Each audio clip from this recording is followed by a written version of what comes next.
22 miles down Highway 1 from San Francisco, a craggy fist of land called Pillar Point thrusts emphatically into the cold Pacific.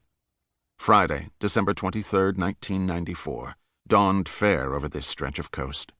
Mountainous waves crashed against the headlands, spraying up billows of mist that unfurled languidly across the beaches. Beyond the end of the point, some 15 surfers bobbed in the muted winter sunlight, scanning the horizon for approaching swells. It was not uncommon to see surfers off the point, a spot they called Mavericks, dressed in heavy hooded wetsuits and sitting astride oversized boards. But the hovering helicopter, the 3 boats of photographers just outside the surf line, and the throng of spectators lining the cliffs suggested this was no ordinary surf session. For more than a week, the largest, most perfectly shaped waves in a decade had been thundering over the reef at the end of Pillar Point. Word traveled quickly over the international surfers' grapevine. Mavericks, which had recently emerged as one of the world's heaviest waves, was going off. Upon hearing the news, a trio of renowned big-wave surfers from the Hawaiian Islands, Brock Little, Ken Bradshaw, and Mark Foo, hurried to California to join the local crew in the surf. The names and faces of the 3 Hawaiians were familiar to most of the 5 million surfers on the planet. Who among them was top dog in the surf was a matter of lively debate, but there was no disagreement over who cut the highest profile out of the water. Mark Sheldon Foo was not afflicted with an excess of modesty or self-doubt. In his resume, he unabashedly described himself as surfing's consummate living legend. Detractors called him grandiose, and worse, but it didn't crimp Foo's style.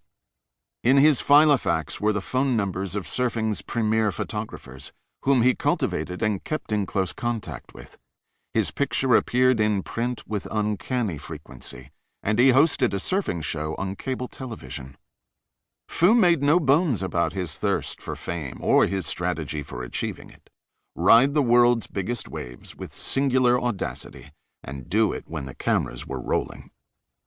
That Friday morning, cameras were present in abundance to document the historic convergence of Foo and his celebrated colleagues on Mavericks.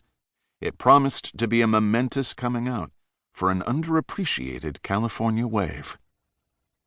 Despite its proximity to San Francisco and Santa Cruz, as recently as 1990, only a handful of locals had ever heard of Mavericks, and only one brave soul, a townie named Jeff Clark, had actually surfed it. By and by, rumors started to drift up the coast about a misto surf break near Half Moon Bay that generated thick, grinding barrels, tall enough to drive a bus through. They were reputed to be at least as big as, and considerably more hollow than, the famous waves that rumbled ashore at Hawaii's Waimea Bay, the Mount Everest of surfing. Mavericks, moreover, gave off a vibe that made Waimea's daunting aura seem benign by comparison. A 1992 article by Ben Marcus in Surfer magazine described Mavericks as gloomy, isolated, inherently evil. The reef is surrounded by deep water and lies naked to every nasty thing above and below the Pacific. Aleutian swells, northwest winds, southeast storms, frigid currents, agro-elephant seals, and wilder things that snack on agro-elephant seals. Taped to the wall of a bait shop at Pillar Point Harbor is a faded newspaper clipping about a local fisherman who pulled 3 great white sharks from the surrounding waters in a single day.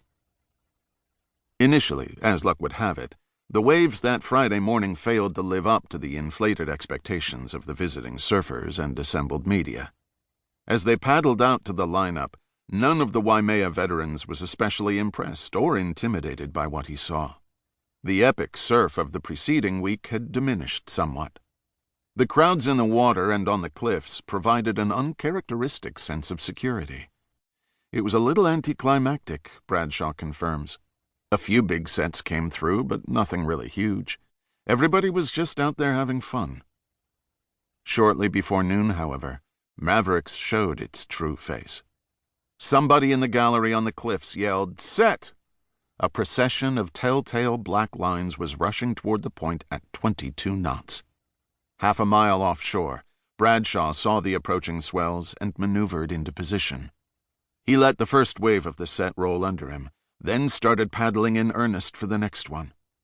As the swell charged out of deep water and rushed over the reef, it humped up to the dimensions of a drive-in movie screen, seemed to pause for a beat to marshal its power, and began to topple forward. Digging hard down the surging face, Bradshaw noticed Foo, his friend, his longtime antagonist, several yards ahead and slightly to the right, scrambling for the same wave. According to the unwritten rules of surfing, the wave belonged to Bradshaw because he was deeper. That is, he was positioned closer to its peak, the part of the wave that would momentarily pitch shoreward and slam down. But I was maybe a little too deep, Bradshaw reflects, and I could see that Mark was already committed, so I decided to back out and let him have it. Pulling up abruptly, Bradshaw plunged his legs to either side of his board and jammed on the brakes. The wave bucked to full height and then slid out from under him. Perched for a moment on the tottering, feathering crest, he caught a glimpse of Foo stroking powerfully down the face, ready to leap to his feet, in perfect position to make the wave. The motor drives of more than a dozen cameras, all trained at Foo, began to grind. It was the last time Bradshaw would see Foo alive.